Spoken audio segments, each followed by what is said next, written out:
감사합니다. 주님의 이름으로 사랑하고 축복합니다. 주님의 이름으로 사랑하고 축복합니다. 자, 오늘은 요엘서 2장 12절에서 14절의 말씀을 가지고 이제라도 여호와께로 돌아오라, 이런 말씀으로 함께 은혜를 나눌까 합니다. 자, 여러분이 아시다시피 요엘서는 3장으로 되어 있습니다. 짧은 장이에요. 구약에서도 상당히 짧은 장인데 요엘서가 상당히 짧지만 그 속에 심오한 하나님의 뜻이 새겨져 있는 것을 볼 수가 있습니다. 요엘이라는 것은 여러분 그 요엘 선지자는 부두엘의 아들이 있잖아요. 부두엘의 아들. 요엘이라는 것 성경이 여러 곳에 나옵니다. 그렇지만 여기에서 오늘 본문에서 보면 부두엘의 아들 요엘이라고 이렇게 얘기를 합니다. 요엘이라는 뜻이 뭐란다면 여호와는 하나님이시다, 이런 뜻이에요. 여호와는 하나님이시다. 요엘. 그래서 자, 이 요엘서의 짧은 말씀 속에서도 이스라엘의 영적 현실 상태를 나타내는 구속사적인 계획이 들어있어요. 이 요엘서가 짧은 장이지만 1장에서 3장 안에 전체적인 맥이, 성경의 모든 것이 요엘서 안에 다 들어있다는 것입니다.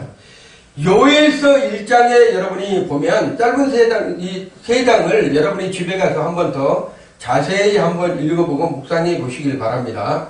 이 요엘서 1장에 보면 첫 1장에서 이런 얘기가 나와요. 메뚜기와 느치와 항충과 그 다음에 팥중이가 그 남은 것을 먹었도다, 이렇게 얘기 나옵니다. 이게 무슨 뜻인가? 아니, 여기서 나오는 메뚜기와 느치와 항충과 팥중이가 나와서 이스라엘의 모든 살림을 다 먹어버린 거예요. 농사를 풍성하게 지은들 뭔 필요가 있겠습니까? 신앙이, 믿음이 좋았다고 이렇게 자랑을 하지만 메뚜기와 느치와 항충과 팥중이가 와서 우리의 심령 속에 믿음을, 또한 신앙생활을 해파하면 믿음이 떨어지게 될 수밖에 없어요. 그리고 이스라엘 백성들이 농사를 지어서 풍성하게 지었지만 이런 것들이 와서 먹어버리면 아무 의미가 없다는 것이에요.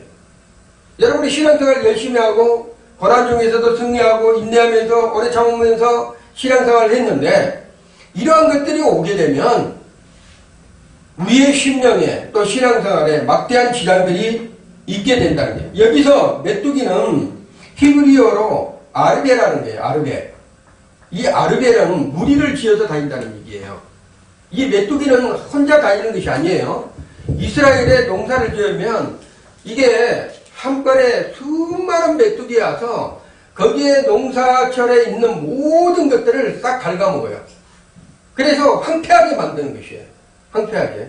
그래서 여기서 말하는 메뚜기는 아르베라는 데서 무리를 짓다, 이런 뜻인데 모든 것에서 이들이 한번 움직이면 그냥 풍성한 모든 풀이라든가 식물이라든 것이 남아있지를 않는 거예요. 여기서 나오는 메뚜기, 누치, 항충, 팥죽이는 이런 것들은 다 뭐라 한다면 메뚜기과예요. 메뚜기과. 메뚜기의 다른 형태의 과들이란 얘기예요. 전부 다. 근데 여기서 보면 느치는 어떤 것인가? 느치. 메뚜기가 있고 느치가 있거든요. 느치는 멜리크라는 뜻인데 이거는 뭐라 한다면 어린 메뚜기예요. 어린 메뚜기. 조그만 어린 메뚜기 있잖아요. 기어다니는, 날아다니지 않고 기어다니는 메뚜기라는 얘기예요. 이것들은 뭐라 한다면 어떻게 한다면 이걸 핥아먹어요. 식물들을 핥아서 먹는, 근데 핥아서 먹으면 빨아먹는 거예요. 이게 속에 있는 것들을, 식물 속에 있는 물질을 다 빨아먹고 아예 그것을 말라붙어지게 하는 이런 과들의 종류의 느치라는 거예요. 그 다음에 황충은 어떤 것인가? 이것은 하실이라는데, 자, 하실이라는 것인데, 묘도 메뚜기의 일종이에요. 메뚜기의 일종인데, 농작물에 붙어서 피해를 입히는 이런 황충가예요. 이것도 황충이. 그 다음에 여기서 또 파충이 나와요. 파충이. 이것도 메뚜기과에 하는 소득이에요.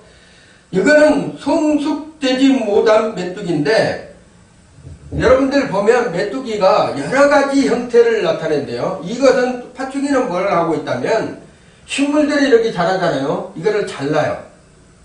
잘라낸 것이 파충이에요. 그래서 오늘 네 가지가 전체가 뭐라 한다면 하나님께서 이것들을 이스라엘에게 보내겠다는 거예요. 어디로? 농작물로. 너희들이 농사를 많이 진들 풍성하게 해놓은들 내가 이것들을 보내가지고 완전히 씨가 마르게 해버리겠다. 그럼 뭐예요? 이 사람들이, 이스라엘 백성들이 농사를 부지런히 지었고 먹을 양식들이 없으면 어떻게 돼요? 죽는 거예요. 죽는 거. 이것을 요즘의 신앙에 왜 요엘서를 통해서 이 말씀을 하셨을까? 생각 깊이 해야 됩니다. 아무리 풍성하고 아무리 잘 살고 아무리 세상이 뭐 풍성하게 돌아간다 할지라도 하나님께서 이런 것들을 때가 돼서 보내게 되면 어떻게 된다면 나만 한 것들이 없는 거예요. 악한 영들을 풀어서 이런 것들을 보내게 되면 씨도 마른다는 게 모든 것이 전부 다. 이스라엘은 이런 것들을 하나님께 보내서 전무후무한, 그때 당시에 전무후무한 어떤 일이었다면 재앙이 나타난 거예요. 한 번도 경험하지 못한 재앙이 와서 완전히 싹 쓸어버린 거예요. 이스라엘. 모든 곡식이 사라지고 포도주의 열매를 맺지 않고 식물이란 식물들은 모든 풀이 난 것은 싸그리 다 갉아먹는 거예요. 전체가. 하나님께서 이스라엘 백성들이 타락하기 때문에 정보의 메시지로 하나님께서 이것들을 보내서 완전히 그들의 심령들을 메마르게 해버리는 사건입니다. 그들은 소망이 끊어졌어요. 하나님을 믿었던, 하나님께 멀어졌던 그러한 이스라엘 백성들이 기쁨이 사라지고 마음속에서 소망이 끊어진 상태가 되어버렸습니다. 그리고 밖으로 나와보면 식물들이 하나 없고 피폐한 완전히 말라버린 식물들이 있기 때문에 도무지 살아갈 소망들이 생겨나지 않을 때 하나님께서 경고의 메시지를 요엘 선지자에게 말하고 있는 것이에요. 하나님은 이 재앙을 통해서 왜 이스라엘 백성들에게, 사랑하는 하나님의 자녀들에게 이거를 보냈을까? 하나님의 뜻이 있다는 거예요. 그래서 이 요엘서를 보면 재앙을 통해서 하나님께서 경고하게 회개할 수 있도록 오고, 그 다음에 3장에 가면 어떤 게 있다면 하나님께서 새하늘과 새 땅을 준비하는 그 과정을 오늘 요엘서 선지자를 보면 나오게 됩니다. 너희의 삶이 이렇게 된 것은 너희가 나를 떠났기 때문이다, 이렇게 말하는 거예요. 하나님께서 이스라엘 백성들에게 복을 주시고 아브라함의 복, 이삭의 복, 야곱을 통해서 내려오는 그 수많은 복을 하나님께서 이스라엘 백성들에게 택해서 그들을 복을 주셨는데 이스라엘 백성들이 하나님을 떠났다, 이렇게 얘기를 하는 거예요. 지금의 현실도 마찬가지입니다. 우리 시대가 아무리 잘 살고 아무리 풍성한다 할지라도 하나님께서 이러한 것들을 보내면 순식간에 세상은 엉망이 됩니다. 경제의 어려움, 가정이 깨어짐, 젊은들의 방황, 교회의 생명력의 상실, 국가의 재난, 이러한 것들이 수백 곳곳에서 일어난다는 얘기예요.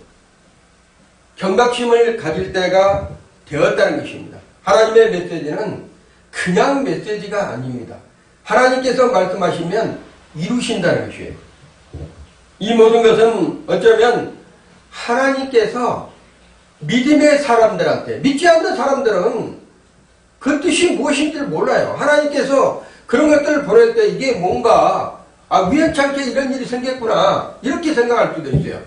그렇지만 하나님의 백성들은 이러한 일들이 터지면 뭘 해야 된다면 하나님께서 뭔가 경고하는 메시지가 있다, 깨달아야 된다는 거예요. 정신을 바짝 차려야 되는 거예요.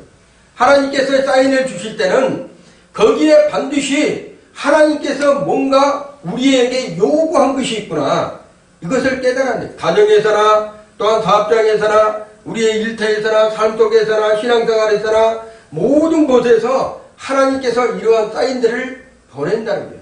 점진적으로 어떠한 무게가 더 가중해질 때는 하나님께서는 빨리 돌아올 수 있도록 우리에게 더욱더 메시지를 강하게 보내고 있다는 것을 깨달아야 된다는 것이에요.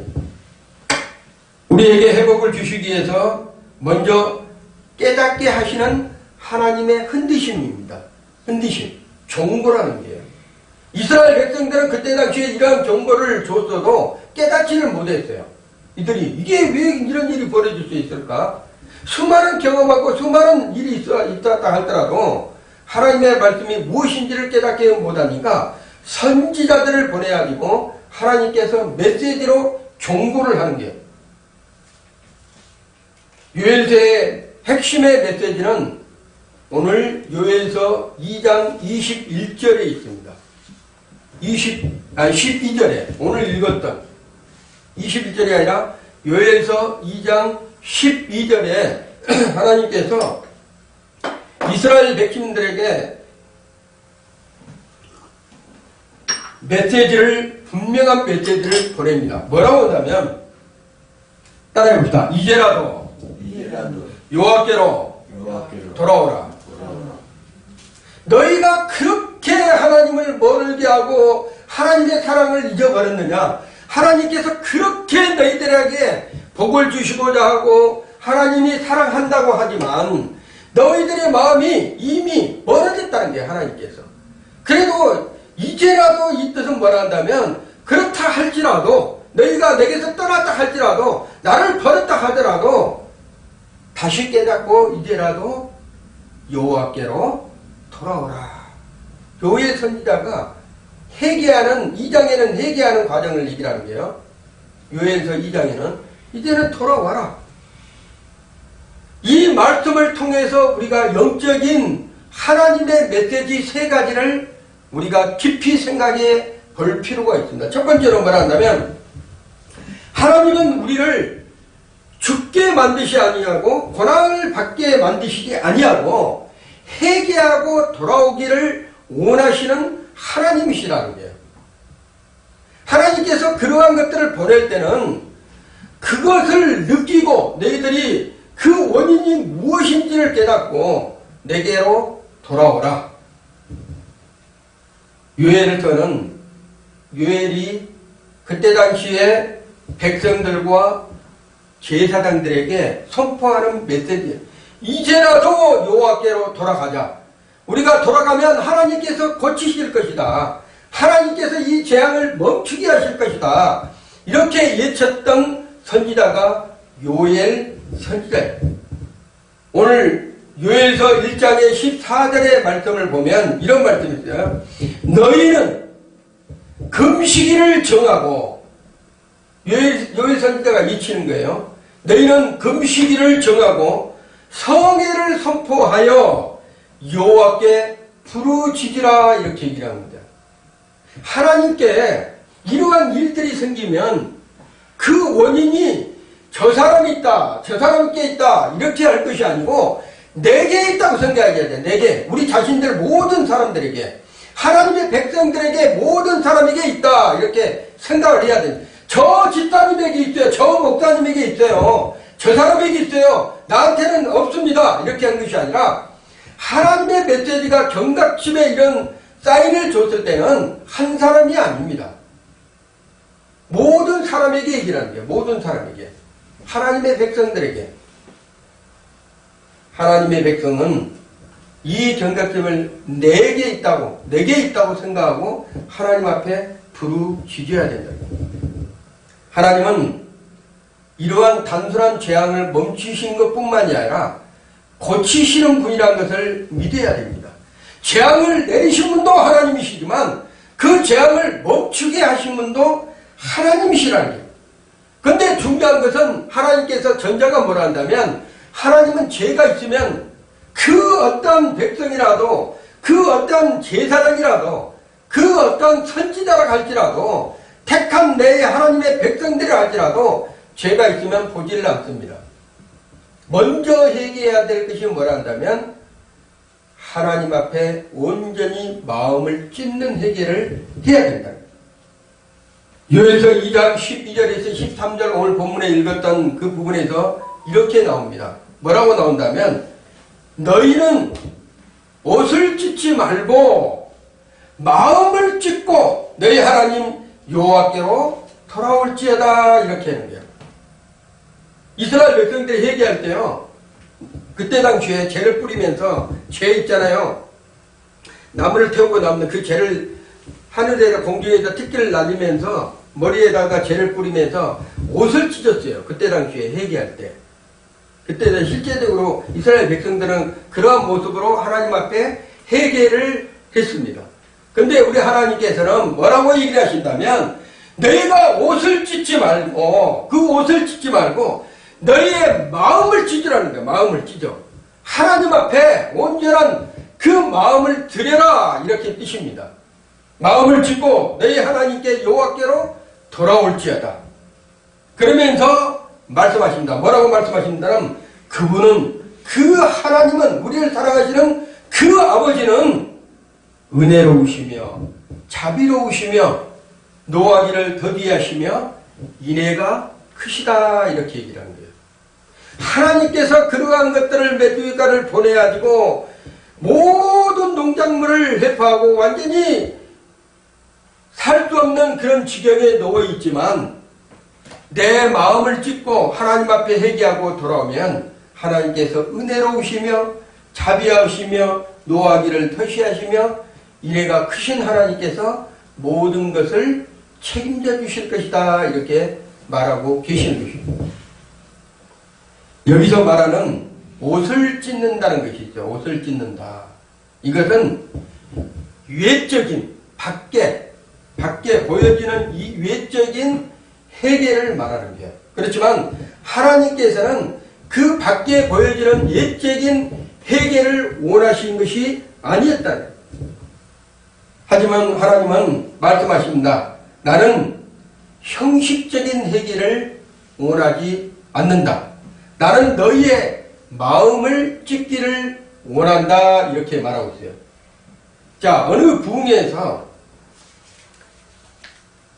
부흥 집회가 화려하게 이렇게 개막식 해가지고 그 부흥 집회에 모든 사람, 어마어마한 사람들이 왔어요. 한 청년이 눈물로 하나님 앞에 회개를 합니다. 하나님, 제가 그간의 신앙생활을 하면서 하나님 앞에 열심히 한다 하면서도 내가 잘못 살았습니다. 그래가지고 하나님 앞에 눈물로 부흥회 때 회개를 해요.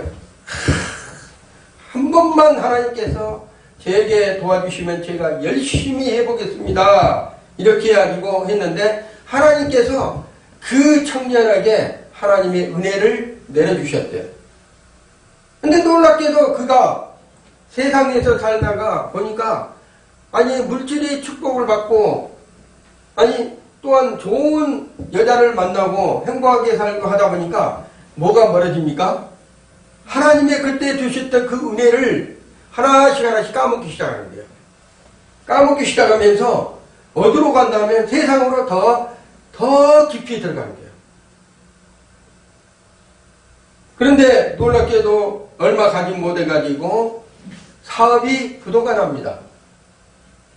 그 잘 나갔던 사업이 하나님께서 은혜를 주셔가지고 사업을 잘 운영했었는데 사업이 부도가 나요. 부도가 나니까 그 사랑하는 부인도 그 남편을 떠났어요. 다 이래가지고 노숙자가 됐습니다. 노숙자가 돼가지고 어느 하루만 교회에서 찬양이 나오니까 그 찬양을 따라가다 보니까 교회예요. 그래가지고 노숙자 신세에서 교회를 가다니까 그 노숙자 모양으로 들어오니까 교회에서 뭐 하겠어요? 아이고 어서 오십시오 이런 교회들이 있어요. 냄새 나가지고 완전 찌들어가지고 완전히 저렇게 하고 머리도 완전히 산발을 해가지고 들어오니까 밖에서 서 있는 교회 그 지키는 사람들이 뭐 하겠어요? 어서 오십시오 한 게 아니라 밀어냈어요. 천대받은 거죠. 그래가지고 밖에서 교회 안에 들어가지도 못하고 밖에서 가만히 있는데 자기가 부흥회 때 찬양이 생각이 나는 거예요. 그 안에서 들려오는 밖에서 교회 밖에서 있는데 그 자기가 부흥회 때 하나님의 은혜 안에서 눈물을 통해 콧물 흘리면서 하나님 앞에 회개했던 그 찬양이 흘러나온 거예요. 그 노숙자가 그 청년이 이제 다시 그 찬양을 듣고 눈물을 흘립니다. 눈물을 흘리면서 있으니까 하나님의 위로의 선물이 찾아온 거예요. 찾아가지고 청년한테 말씀하신 거예요. 세상에 아무리 재물이, 아무리 권력이, 아무리 세상이 아름답고 좋은지라도 하나님의 은혜가 아니면 지키지를 못하는 거예요. 내가 그걸 지켜야 되겠다고, 내가 뭐를 해야 되겠다고 하나님의 은혜에서 떨어진 자는 모든 것이 다 끝이 납니다. 비로소 그 청년은 하나님의 은혜가 무엇인지를 몰랐어요. 탕자도 그렇잖아요. 탕자도 아버지 것이 자기 것인가 궁짓을 돌아오는 게요. 그때 당시에는 몰랐어요. 그 아버지 품에서 사는 것이 무엇인지를 몰랐습니다. 그래서 아버지 것을 재산을 상속을 받아가지고 멀리 갔다고 그랬잖아요. 그래가지고 자기가 누릴 것은 다 누려본 거예요. 세상에서. 눈에 보니까는 더 이상 갈 데가 없어. 그래서 다시 아버지 집으로 오는 길이 회개입니다. 여기서 말하는 것은 뭐라 한다면 그 청년도 부흥회에서 하나님의 은혜를 사모한 자가 돼서 하나님께서 복을 주셨는데 그 복을 잃지 않고 하나님 앞에 더 열심히 더 가까이 그 하나님 앞에 봉사하면서 열심히 순종하면서 살았으면 얼마나 축복을 많이 누렸겠어요. 그런데 세상으로 갔다는 거예요. 세상으로. 그래서 다 잃고 다시 교회 문 앞에서 누추한 모습으로 찬양을 드릴 때 하나님께서 그거를 깨닫게 해준 거예요. 세상에 아무리 그 많이 가진들, 네가 누린들, 빼앗는 분도 하나님이시요 주는 자도 하나님이시라는 것을 알게 한 것입니다. 하나님은 우리가 회개할 때 눈물보다도요 더 중요한 것은 돌이킴이에요. 삶의 방향, 돌이킴을 원한다는 거예요. 우리가 눈물 쏟는다고 해서 하나님이 그래 너 회개하는구나 이걸 바라본 것이 아니다는 거예요. 눈물 콧물 막 부흥회 때 일시적인 눈물 감정에도 그래가지고 하나님 감사합니다 내가 잘못했습니다 이것을 원하는 것이 아니라는 거예요. 제가 전자에서 청년을 비유로 얘기를 한 것은 뭐라 한다면 그렇게 한들 하나님이 떠나면 아무 필요가 없다는 거예요. 방향 제시는 하나님만 바라보고 쫓아가는 것입니다. 회개는 단순한 후회가 아니에요. 사람들은 회개라는 것이 후회하고 돌이키는 방향을 얘기를 한다고 그러는데 회개는 방향을 완전히 하나님 앞에 돌아가는 거예요. 하나님께로. 죄에서 돌이키는 하나님께로 완전히 돌이키는 과정을 회개합니다. 그래서 이스라엘 백성들이 멀리 갔던 그 이스라엘 백성들이 이제라도 하나님 앞에 돌아오면 내가 너희를 도와주겠다, 고쳐주겠다, 위로해주겠다, 회복해주겠다 이런 문제를 우리 하나님께서 함께 하시고 있다. 두 번째로 하나님은 회개하고 돌아온 자에게는 무엇을 주신다면 하나님은 회복을 약속하시는 거예요. 요엘서 2장 18절에서 27절의 말씀 보면 백성이 회개하고 놀랍게도 하나님의 마음이 그들에게 함께합니다.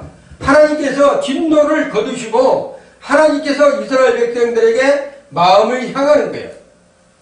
요엘서 2장 18절에 이런 말씀이 있어요. 그때에 이제 돌이키고 하나님께 돌아올 때에 여호와께서 자기 땅을 위하여 자기 땅이 뭐예요? 하나님이 주신 백성들의 땅을 위한 말씀이에요. 자기 땅을 위하여 중심이 뜨거우사 하나님이 바라보는 하나님의 백성들에게 그 백성을 불쌍히 여기셨다 이렇게 얘기를 합니다. 돌이키면, 마음을 찢고 돌이키면 하나님께서는 그 백성에게 그 마음에 합한 자가 된다는 것이에요. 하나님은 심판보다도 회복을 더 기뻐하십니다. 그분은 징계 중에서도 어떤 아픔을 주면서도 어떤 한쪽에는 사랑을 주신다는 겁니다. 불쌍히 여기는 마음을 가지신다는 것이에요. 그리고 이렇게 약속하십니다. 뭐라고 이야기하신다면 이게 중요해요. 오늘 제가 전자에서 메뚜기가를 쫙 설명한 이유가 있어요. 이게 중요합니다. 여러분이 이걸 잘 들어야 돼요. 하나님 앞에 회개하고 돌아오면 하나님의 마음이 그들의 땅에 있을 때 그들에게 합한 자가 되면 어떤 일인다면 요엘서 2장 25절의 말씀에 이렇게 되어 있습니다. 내가 너희에게 보낸 큰 군대, 큰 군대라고 그래요. 곧 메뚜기와 느치와 항충과 팥중이가 먹은 횟수대로 너희에게 갚아주리라. 이건 놀라운 축복이에요.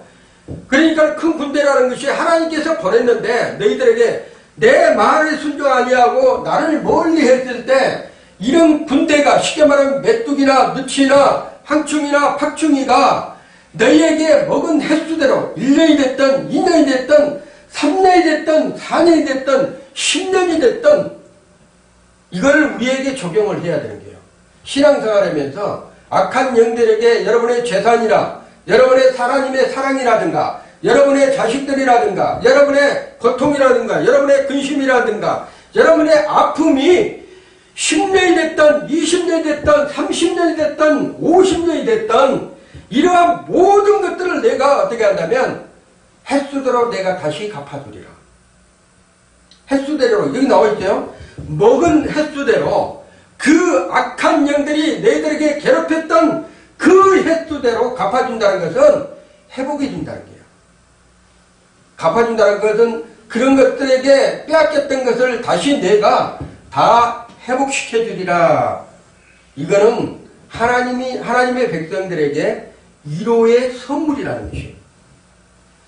메뚜기가 먹은 횟수대로 갚아주리라는 것은 하나님은 우리 인생들이 하나님의 백성들이 잃어버렸던 세월까지도 회복시켜 주시다는 약속이라는 것입니다.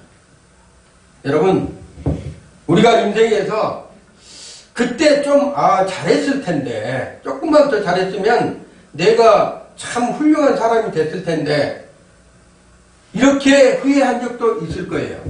아니 그때 내가 뭐 조금이라도 내가 좀 잘했으면 진짜 부자가 됐을 텐데 내가 조금만 더 잘했으면 행복하게 살았을 텐데 그랬을 때도 있을 거란 얘기예요.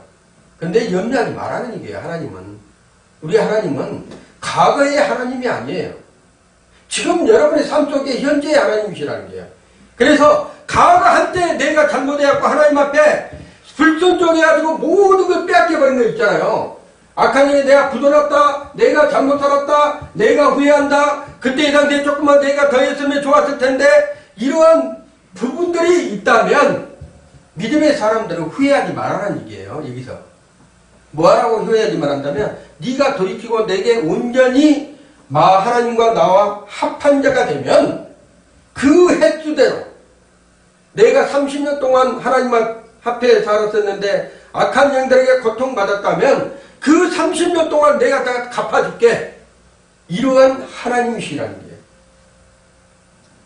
젊은 날의 실수, 가정의 깨어짐, 믿음의 식음, 그 다음에 고통, 아픔, 고난, 질병 이런 숱한 모든 것들이 하나님께서 다 계수하고 계시다는 거예요.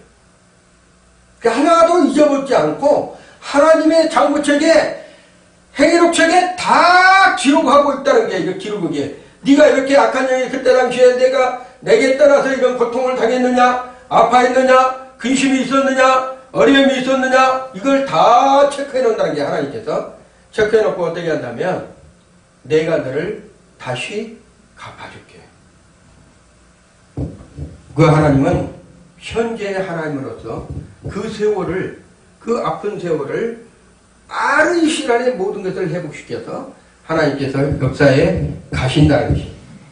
근데 그 이스라엘 백성, 그때 당시에 이스라엘 백성들이 그 고통을 달았고 하나님 앞에 원망할 때 요엘 선지자를 통해서 회개하고 하나님 앞에 이제라도 돌아가면 내가 겉을 옷을 찢지 말고 마음을 찢고 하나님 앞에 돌아가면 하나님께서 이 모든 것을 다시 회복시켜 주실 것이야. 걱정 마라. 이렇게 얘기를 합니다. 요엘서 2장 26절에 이런 말씀이 있습니다. 그리고 그것만 회복시키는 것이 아니고 그리고라고 있어요. 또 그리고 너희는 풍족이 먹고 자 팥죽이 메뚜기가가 다 와서 완전히 쓸어버린 상태에서 뭘 바라보고 있는데 뭘 아무것도 없는데 뭘 풍족이 먹는다는 얘기예요.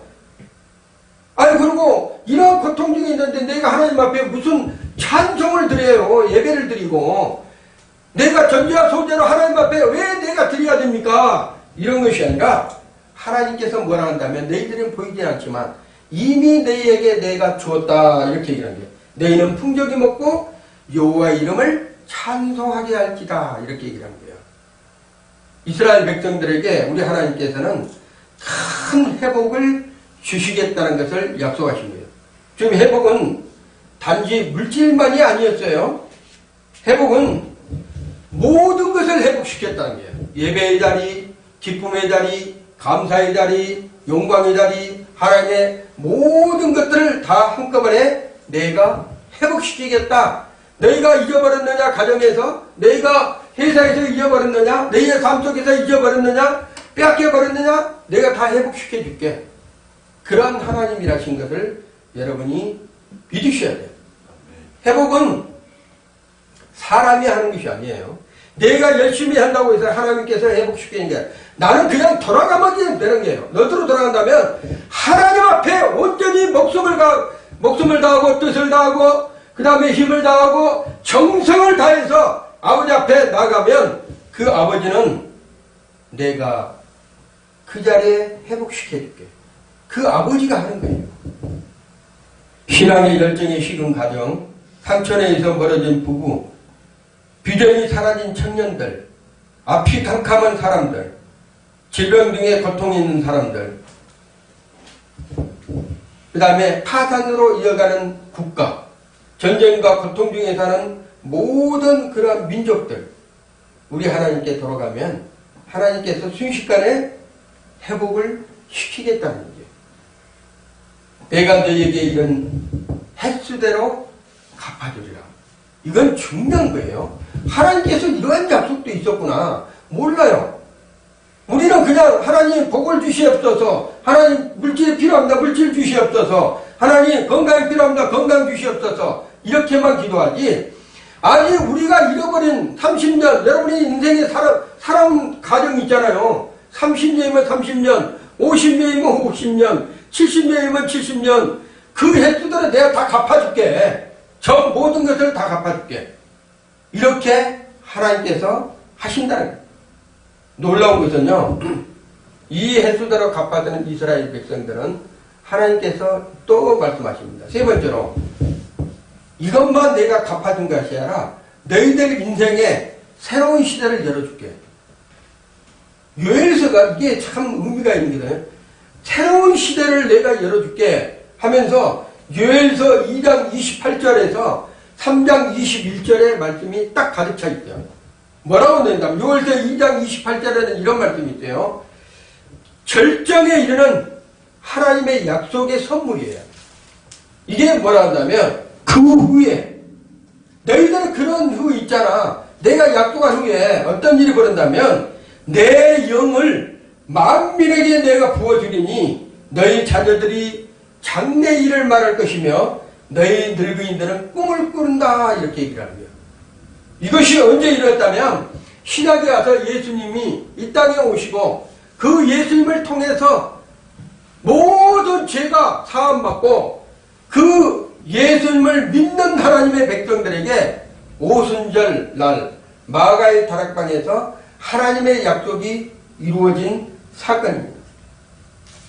하나님의 회개한 백성들에게 성령을, 새 시대를 여는 성령을 보내주셨어요. 이 성령이 없었으면 지금 현재 우리가 살아가는 지금 현실에서는 지금도 여전히 우리는 뭘 해야 된다면 양을 잡고 소를 잡고 비둘기를 잡고 그 다음에 공가루로 하나님 앞에 번제하고 제사를 지니고 매 순간마다 그런 일들을 반복을 해야 돼요. 성령이 옴으로써 우리는 하나님과의 함께 뭘 한다면 동고동락하는 하나님의 백성으로 살아가는 것이에요. 놀라운 축복을 하나님께 요엘서 선지자에게 이 말씀을 하신 것을 볼 수가 있습니다.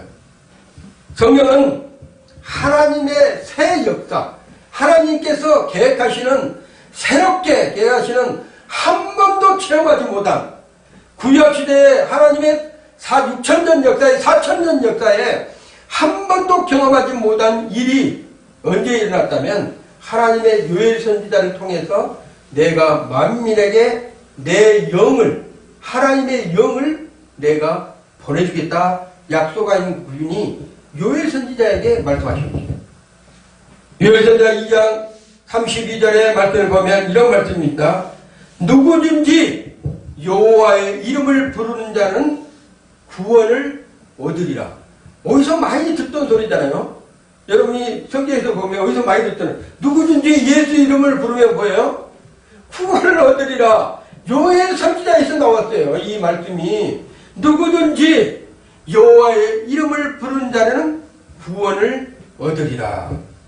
이것은 구약의 은혜가 이제 모든 민족에게 흘러간다는 하나님의 약속입니다. 구약의 하나님의 약속이 모든 민족, 우리나라만 지금 현재 우리 교회에서만 있던 사건이 아니고 전 세계에 하나님께서 약속하시고 그 약속의 말씀이 전 세계로 흘러간다는 거예요. 선언하는 약속이에요. 마지막 3장에서는 더 놀라운 하나님의 약속의 선물을 주십니다. 얼마나 큰 약속인다면 열방을 심판하고 마지막 때 하나님께서 자기 백성들을 새 하늘과 새 땅으로 인도한다는 그 놀라운 선포를 요엘 선지자를 통해서 말씀하시고 계시다는 거예요. 아니 우리가 신약의 사람들은 그 말씀을 알아요. 왜 그런다면 아니 복음서에도 나와 있지만 우리가 계시록 보면 그 말씀이 있어. 그때 당시에 이 요엘 때는 요엘 선지자는 새 하늘과 새 땅이라는 이런 개념이 없었어요. 구약에서는. 그리고 뭐 성령이라는 이런 약속이 없었을 때예요. 전혀 새로운 것을 얘기를 하고 있는 거예요. 요엘서 3장 18절에 보면 이런 말씀이 있어요. 그날에 산들이 새 포도들을 떨어뜨리고 그 다음에 여호와의 전에서 샘이 흘러나올 것이다. 성령의 약속이에요. 하나님의 성령이 여호와의 전에서 하나님의 교회에서부터 성령의 역사가 나타날 것이다. 이렇게 얘기를 한 것이 오늘 본문의 말씀입니다. 이것은 하나님 나라 새 하늘과 새 땅의 하나님의 예언의 약속이에요. 하나님은 단지 과거를 회복시킬 뿐만이 아니라 앞으로 새 미래를 내가 너희들에게 보여줄게. 여러분 구약에 우리가 생각도 못했던 요엘 선지자 우리가 있었던 그 하나님을 만나기 전에 4,000년 전에 하나님께서 예수님이 오시기 전에 하나님께서 이러한 약속을 요엘 선지자를 통해서 말씀하시고 계시다는 거예요. 그때 당시에 요엘 선지자 이 말씀을 듣고 얼마나 놀랬겠어요. 아니 하나님은 인도하시는 그 하나님이신 줄 알았어. 하나님께서 이스라엘 백성에 그 400년 고통당하니까 애굽에서 종살이했던 하나님 백성들을 끄집어내가지고 그 가나안 땅으로 입사하고 가나안에서 남북을 갈라져가지고 그 사는 그 고통 중에 하나님이 이스라엘 백성들 사는데 아니 새하늘과 새 땅이 있어? 그리고 성령을 보내주신다? 이건 무슨 약속이야? 이러한 부분을 요엘 선지자가 느끼는 거예요. 그러면서 놀라운 축복의 약속을 그때 당시에 이스라엘 백성들에게 요엘 선지자가 지금은 여러분이 성경을 보면서 읽잖아요. 몇 절에 있습니다. 몇 장 몇 절에 있습니다. 읽어보세요. 이렇게 했지만 그때 당시에는 요엘 선지자가 선포하는 거예요. 누구에게? 이스라엘 백성들이 모여있는 이스라엘 백성들에게 말로 선포하는 거예요. 그 하나님의 말씀을 대언하면서 말로 선포할 때 이스라엘 백성들이 깜짝 놀래고 기절할 일들을 지금 말씀을 선포하고 있다는 것이요. 하나님은 단지 과거를 너희들 잘못만 회개하는 것이 아니라 새로운 미래를 내가 열 텐데 너희들이 앞으로 있을 후대에 너희들은 지금 이렇게 해서 내 앞에서 하나님께서 먹을 것과 풍성한 모든 것을 너희들에게 주지만 너희들 후손의 자손들에게는 어떤 일이 있다면 너희들이 상상 못할 일들이 펼쳐지고 있다. 그 하나님께서 약속하고 있는 거예요. 성령은 오늘도 역사하십니다. 뭐라고 역사하신다면 절망의 다리에 있는 소망이 없는 사람들에게 이 말씀을 오늘 주시는 것이에요. 마른 뼈 같은 말라 비틀어졌던 심령, 하나님이 없는 것처럼 보여지는 그런 마음속에 하나님께서 요엘 선지자를 통해서 내가 너에게 기름 부어 사용할게 이렇게 말하고 있다는 거예요. 성령이 임하시면 자녀들이 다시 비전을 갖는데요. 여러분, 자녀들이 공부 열심히 해가지고 판검사 되고 훌륭한 산다로 된다고 이게 다가 아닙니다. 하나님은 자녀들에게 뭐를 받기를 원한다면 기름 부음을 받으래요. 기름 부음을. 그 기름 부음이 뭐란다면 성령을 받으라는 게 성령을. 공부를 더 열심히 시키고 학원 가서 더 열심히 해가지고 한 자라도 더 머리에 담아라 이것이 아니고 하나님은 지금도 뭐라고 한다면 하나님의 백성들에게 자녀들에게 뭐라고 약속하신다면 성령을 받으라 이렇게 얘기하는 거예요. 성령을 받게 되면 내가 너에게 약속했던 것들을 내가 깨닫게 해주고 알게 해줄게. 성령을 받지 아니하면요 하나님의 약속의 말씀이 무엇인지도 몰라요. 하나님의 약속의 말씀을 한들 그것이 무엇인지 그것이 나하고 무슨 상관이 있는지 모른다는 거예요. 근데 성령을 받게 되면 하나님께서 뭐라 하신다면 내가 약속했던 말씀이 너가 다 알게 될 것이다 이렇게 하는 거예요. 유일전의 결론이자 복음의 결정인 하나님의 약속은 이루어졌습니다. 결론으로 요엘은 한 문장으로 요약을 했어요. 한 문장으로 요엘 선지자가 뭐라 한다면 오늘 여러분의 말씀의 조목처럼 이제라도 늦지를 않았다는 거예요. 하나님께서는요 하나님의 백성들이 아무리 죄를 많이 짓고 아무리 고통 중에 살았더라도 이제라라는 것은 지금이라도 너희가 깨닫고 내게로 돌아오면 하나님 앞에 돌아오면 내가 다 보수해 줄게 이런 얘기를 하고 있는 것이에요. 우리를 벌하기 위해서가 아니라 회복시키고자 하는 하나님의 사랑이 요간한 구절이라는 것입니다. 오늘 여러분도 삶 속에서 혹시 메뚜기의 흔적이 있다면 우리의 인생 속에서 메뚜기의 흔적이 있다면 그 잃어버린 시간이 있다면 식어진 믿음이 있다면 무너진 관계가 있다면 이제는 우리가 기억해야 됩니다. 뭐라고 기억해야 돼요? 이제라도 하나님 앞으로 돌아가기만 하면 이 말씀을 기억해야 된다. 회개하면 하나님께서 회복하고 회복된 자에게는 반드시 우리 하나님께서는 뭐라 한다면 약속의 성령을 내게 보내줄게 이렇게 말씀합니다. 한 나무꾼이 어느 날 나무를 비워야 되는데 나무를 빚다 보니까 엉뚱한 방향으로 비웠어요. 그러다 보니까는 정부에서 나와서 왜 나무를 이렇게 비워가지고 나 살림을 다 훼손했냐고 이렇게 해요. 그래서 이 나무꾼이 잘못돼가지고 거기에 산림청에서 나와가지고 벌금도 물고 이렇게 했습니다. 그래서 생각을 해보니까 내가 너무 나무에 베는 것만 신경을 썼구나.